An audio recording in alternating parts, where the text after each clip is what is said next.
Okay, out of respect for folks' time, I'm going to go ahead and get the webinar started. We might have folks trickle in, but that's all right because this is being recorded. But welcome, folks. Thank you so much for joining our data-driven branching strategies webinar. Today, my name is Michael Murdoch, Director of Brand and Marketing here at CU Collaborate, and I'll be your moderator today. But before we get started, a few housekeeping notes. Everyone is muted, but we highly encourage everyone to place any questions or thoughts into the chat. We are leaving room at the end of the session for a Q&A, and we'll do our best to get to those questions until then, but please don't be shy. We'd love to hear where you're at in your branding journey. As I mentioned, I am recording this webinar, and the slides and the recording will be sent to everyone who's registered. Feel free to forward on to anyone who you think might benefit from the information shared today. But next slide, please. Wanted to share briefly a few things that we do here at CU Collaborate. We are industry leaders in data analytics and consulting. One second, I gotta share my screen. Oh, sorry, I hadn't shared no yet. worries. I didn't know I was supposed to start. I'm sorry. We jumped right into it. No problem. Here we go. One moment. Let me switch these and okay. Good to go ahead. As I mentioned, wanted to share a few things that we do here at CU Collaborate. We're industry leaders in data analytics and consulting, and we excel in providing first-class expertise on field of membership expansions, low income designation, attainment and retainment, CDFI certification and management, mergers, technology, a lot more, including marketing and other grant-related work. Our analytics additionally focus on performance measurement, regulatory optimization, and market analysis, just to name a few. We're also experts in digital acquisition and can simplify the process for consumers and organizations to find, join, and borrow from credit unions. So our top-notch software is designed to facilitate acquiring new relationships that assist with regulatory optimization as well. If anything here sounds like it might be valuable to your shop, please reach out by visiting the meeting link. I'm going to pop that into the chat. We would love to meet with you and help your credit union grow. Let me go ahead and put that meeting link in here. There we go. And then go ahead, next slide, please, Mariah. I am excited to introduce our panelists today. Luis Dupico is our chief economist. He has specialized in credit unions, their historical and current call report and Aries data, and analyzing statistically their performance and products since 2001. His main area of expertise is the complex interaction among asset size, costs, member benefits, growth, ROAs, and capital ratios. Next, I'm excited to share Mariah Taylor, our senior data analyst. She is a graduate of Duke University with a degree in statistical science and a passion for all things data. Since joining CU Collaborate, she has developed analytical strategies and visualization methodologies to provide clients with solutions in the areas of low-income designation, CDFI branching, and member demographics. Together, Luis and Mariah have collaborated on countless projects, applying statistical methodologies to help credit unions better serve their members. Their proudest accomplishment is a landmark study quantifying the links between credit union board demographics and institutional performance. Other key initiatives include developing CU Collaborate's demographics and social impact analytical products, analyzing member attrition, researching member services in rural areas, and developing sophisticated methods to estimate risk-based member benefits and members' race and ethnicity. We're very lucky to have them. Moving on to the next slide. Finally, before we jump in, we do have a brief poll we'd like you to complete to give us a better understanding of where you're at. I'm going to put that poll into the chat right now, but we have two questions. One is, what types of data do you use in branch level assessment and goal setting? And next slide, please. And the second, what kind of branch expansion plans are you currently considering? Kindly take a moment to complete the poll. You can do so anytime during the webinar. I'll keep it open to the end, but the information that you share with us really helps us better serve you. And so without further ado, because I've been talking enough, I'd like to hand it off to Luis to get us started. And thank you for listening and enjoy the webinar. Luis, it's all yours.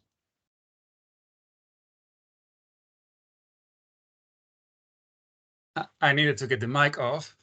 Okay, so thank you, Michael, for your kind words of introduction. Mariah and I are excited to present our work on this very important topic. We also would like to thank Sam Brownell and Chris Tissue at CUC for the ongoing support that they have provided to our research and development efforts since we joined CU Collaborate. In this webinar, we briefly explore the challenges that credit unions face in evaluating their branches and in choosing new branch locations.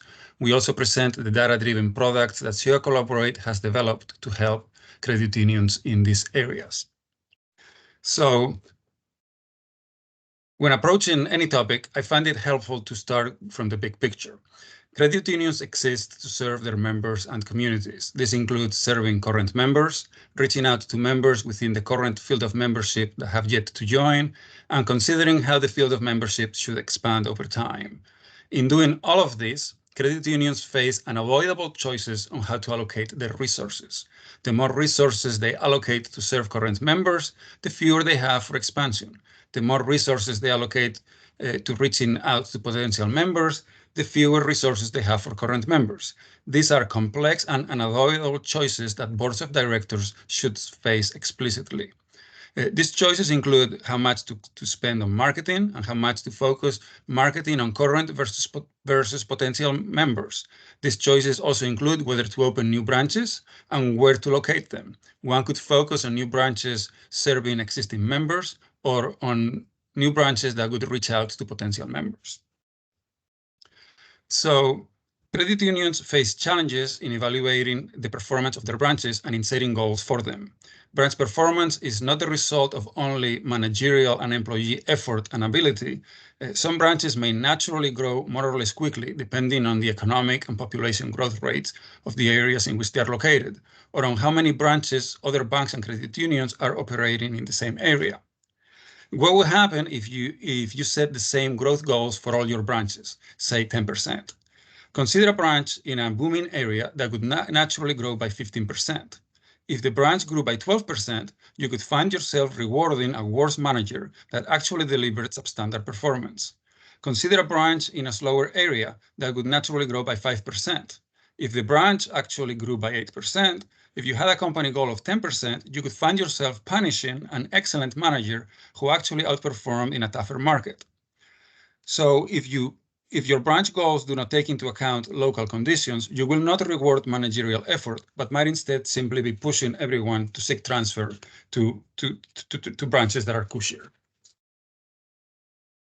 So there are also challenges in choosing where to place new branches.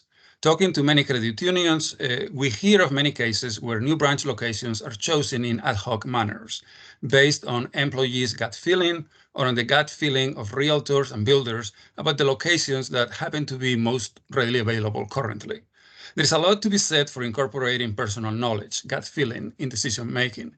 However, it is gut feeling to make decisions when you're trying to compare multiple markets. Also, gut feeling might point different employees in different directions.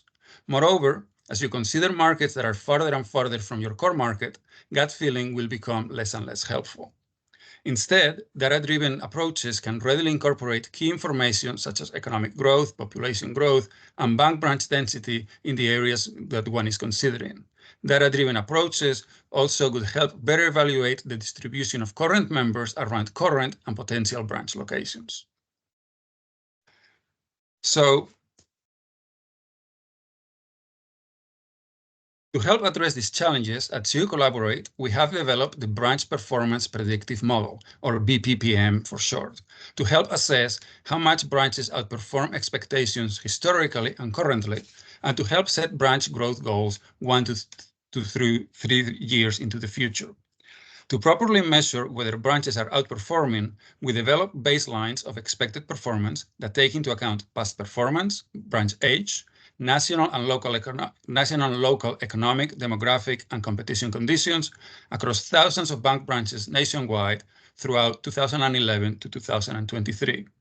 Our goal-setting tool also takes into account macroeconomic forecasts and growth trends for individual credit union products. Finally, at this point, the BPPM focuses on net growth rates and on origination rates for number of accounts and for dollar amounts, both overall and for key share and loan categories.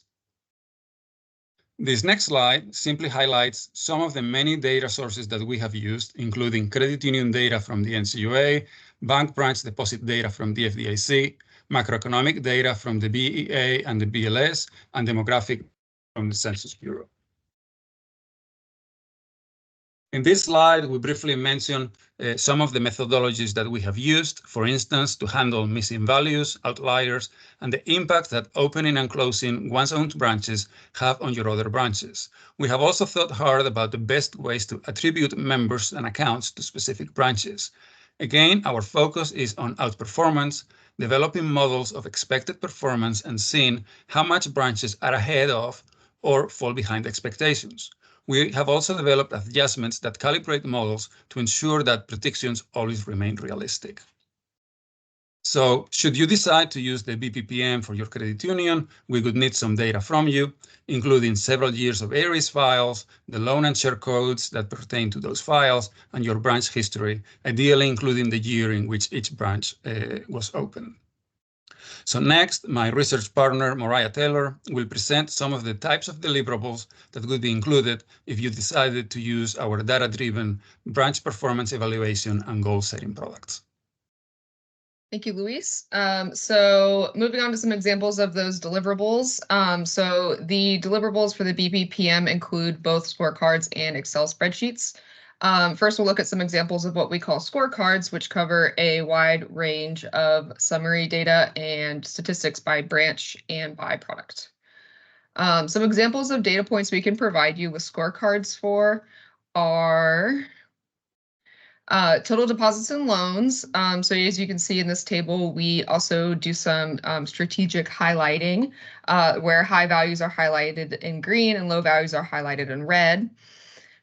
We can also show you accounts open and closed by product and for all deposits as a whole, or just all loans as a whole, or whatever is applicable there. Another example that we can provide is penetration rates by product at the branch level, which can be useful and is not always a data point that is easily accessible without using data-driven methods. We also use some visuals to show certain data points, such as historical branch level performance. This graph here includes in green the actual deposit growth rates of this branch over time. These rates are adjusted for outliers and the cannibalization that occurs when branches open and close. The red line shows the deposit growth rates predicted by the model. And then the solid black line, which is more or less the most important line in this graph, shows the difference between those two values, which gives a readily accessible measure of under or outperformance of this branch over time. So for example here, when the black line falls below that dotted line at 0, this indicates that the branch is performing the model during that period of time. And then the other type of deliverables you'll see with the branch performance predictive model are a series of Excel spreadsheets. The first 4 spreadsheets contain a variety of historical branch level data. So this data includes branch level information over the period of time of analysis or whenever that branch opened during that time. So here you can see an example of the dollar amounts associated with each branch over time. I do want to note here that you may alternatively be provided with number of accounts rather than dollar amounts for certain products. We're looking at the data under that lens, just makes more sense. For example, it usually is more meaningful to look at the number of credit cards rather than the total balances associated with those credit cards. As you can see in this sheet, the data are provided at the branch level over the time period of analysis, and cells with greater values are highlighted in a darker shade. Another spreadsheet provided is one on adjusted growth rates, which includes a column that averages these growth rates over time for each branch. So this is good to evaluate your historical performance at the branch level. The next set of data provided are the predictions made by the model. These by themselves aren't necessarily super informative, but they may tell you which branches you have in areas that are regularly going to be have a higher potential for growth. The last set of historical data that you'll see contains the measures of outperformance over time for each branch, which again is the numerical difference between the growth rates observed in the data and the expected growth rates provided or predicted by the model. Here, negative values indicate when a branch has underperformed the model, and then the positive values indicate when a branch has outperformed the model. This is probably out of the four historical or types of historical data we provide is probably the most insightful and will lead to more data-driven decisions. The last spreadsheet, I'll take a moment to go over this in a little bit further detail because it provides you with a sophisticated tool to create projections 1 to 3 years into the future for each branch and also for your credit union overall. For each branch, you can see net growth rates, including historical rates, recent actual growth rates, and rates projected 1 to 3 years out, as well as origination or opening rates and payment or closing rates, just depending on the product. I want to especially highlight here the two sections which allow for user inputs.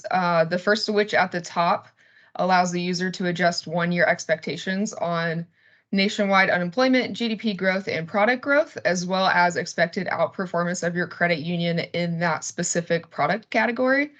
So this, briefly, I'll mention this is a measure of how well your credit union performs in comparison with others in that product category. So here in the gray column, you can see we suggest some data-driven values that we find to be reasonable, but you are welcome to make adjustments to those values and readily see alternative results generated. So for example, if you establish a new CD program and expect to see growth in this category be higher than it has been in the past, you can adjust your average credit union outperformance estimate to be a bit higher than what we suggest. So that's an example of an adjustment you could make based on the information in front of you. And then the second section of user inputs below that allows you to make some adjustments to the model, which you can use to cap how much each branch's growth rate varies year over year. So in doing this, by preventing those growth rates from varying too much year over year, the model generates more reasonable growth goals for each branch. And next, I will hand the mic back over to Luis to introduce our other branching product, the branch market model. So next, we explore Zero Collaborate's branch market model, BMM for short, which is our data-driven product to help select in which markets to locate new branches. The core of this model is in some ways similar to the BPPM that we've discussed immediately before. This model uses similar variables to explain branch success, but focuses instead on the performance of only new branches and uses a broader array of measures of new branch success, including not only deposit growth rates, but also deposit volumes as raw dollars and new branches' local market shares. So once we have built this model, we can use measures of local conditions in your areas of interest to develop measures of new branch success for candidate locations that you could readily compare. Our models are, of course, not crystal balls that could predict the future with 100% accuracy. No models ever seek to do that. But with measures of expected success ranging from 0 to 100, if you had a measure of expected success, a rating of 90, it is more likely that that branch would be successful than another location that had a computed rating of, say, 20. So note also that we have developed two versions of the BMM. One helps to select markets across very large areas, say several states, helping you choose among counties. Another version for smaller areas focuses on census tract data. Of course, one may use both approaches in stages, first selecting which counties to first expand in, and then what specific submarkets to focus on within the top county candidates. So similarly to the BPPM, to implement this model for your credit union, we would need some data, including a recent set of ARIS files, confirmation of your current member-facing locations, and information about the areas where you want to explore new branch locations. Your chosen area of interest could be your current field of membership. It could be specific parts therein, or you could use the model to test possible field of membership expansion ideas. So next, Mariah will present the types of deliverables that would be included if you use the branch market model. All right, so I'll go through those deliverables. So the first deliverable would be a list of all geographies of interest ranked and indexed by where new branches are most likely to experience high growth. This includes percentile rankings of key variables compared within the areas of interest. So for example, we're not necessarily comparing each census tract to all census tracts in the United States. We would pare it down and then create those percentile rankings. As well as it also includes measures of overall expected success for each geography, which is represented by an overall ranking, an index score, and a percentile ranking, again, within the areas of interest. And I just want to make a quick note here on this slide that the variables in this table are simply examples, and they don't necessarily represent the complete model. The second deliverable that you could expect to see would be heat maps of all geographies in the area of interest. Here, the areas are color-coded such that areas with high potential for growth are blue in color. Middle of the road options are a gray color, and then areas with low potential for growth are orange. So looking at this, it assists in visually locating clusters of areas where new branches are most likely to experience high growth. Top potential areas are labeled with their overall ranking, as you can see here with the numbers. For a county level model, the counties are ranked according to their individual index scores. For a tract level model, tracts, you'll have two different heat maps, one where tracts are ranked according to their index scores, and then another where the map represents the sum of all index scores of all tracts within a 5-mile radius. So what the purpose of this cumulative score is to reflect impacts of nearby conditions, which becomes more important in densely populated areas where you may have multiple smaller census tracts in a relatively small geographic location. And then lastly, third, and the third deliverable would be an overlay depicting your credit union's current membership and current branches. In this photo, you'll see current membership represented by the black dots, and then current branches represented by the larger blue dots. So this helps you visualize where your members currently are and where you're currently located. Ideally, which is not pictured in this example, but you would want to find areas with high potential for growth, existing membership, and no nearby branches to expand into. And then lastly, we are able to provide a detailed report in a PowerPoint form that you can give to credit union executives and or board of directors. This can assist you in socializing the results and importance of these data-driven methodologies. And yeah, that's it. And now I'll hand things back over to Michael to facilitate Q&A with you all. Thank you, Mariah, and thank you, Luis. That was a lot to go over, a lot of valuable information. So I want to be sure that we cover any questions that anyone has. Please pop those into the chat. Feel free to share any thoughts or otherwise. I'll give it a couple of seconds in case somebody has a question, because I do have a question, Mariah. Sure. I'll go ahead and just ask. Can you explain a little bit more about the model, how the model assigns members to branches? Yeah, of course. So we use a geolocation methodology to assign members to branches based on the address associated with each account in the Aries files. So there are a few ways that credit unions may alternatively approach the topic of assigning members to branches. So for example, a credit union might use transaction level data. So for example, where the last 5 transactions for that member occurred, they might assign the member to that branch. What we've found is that the transaction level data can be very volatile, which meaning it changes very quickly and often. So these changes could be, more or less arbitrary, and they can create a lot of variation and what we call noise in the data. So that's, one thing that the geolocation of members to branches helps with, is that people's addresses usually stay more or less consistent over time. And then another methodology that some credit unions could use would be to just assign members based on the branch that they open the account at. But this doesn't account for when people do, move and change residences. They, more than likely, if they move across town, they might go to a branch that's a bit closer to them. Really only the main con with the geolocation is that, this doesn't account for if someone, for example, visits a branch and makes a deposit after they get off work. So they visit the location that's nearest to their work. But we just find that this is a very sound and reliable method for assigning members to branches.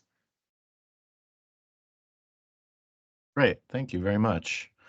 I'm not seeing any other questions come into the chat, but Luis and Mariah, is there anything else that you'd like to add before we wrap up today?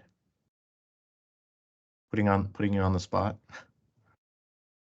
I'd just like to say thank you for everyone for attending. Yeah. Well, thank you so much. Go ahead and go to the final slide, please, Mariah.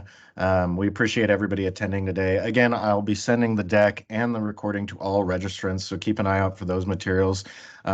Take a second to complete that poll earlier if you've not done so. And lastly, if you're interested in learning more or scheduling a demo with us on any of this information today or anything else that we've talked about, we'd love to meet with you. I'm going to put the meeting link in the chat one more time for you to reach out. Do that now. But that is what we have today. So again, really appreciate everybody attending, and keep an eye out for those slides in the deck. Thank you so much.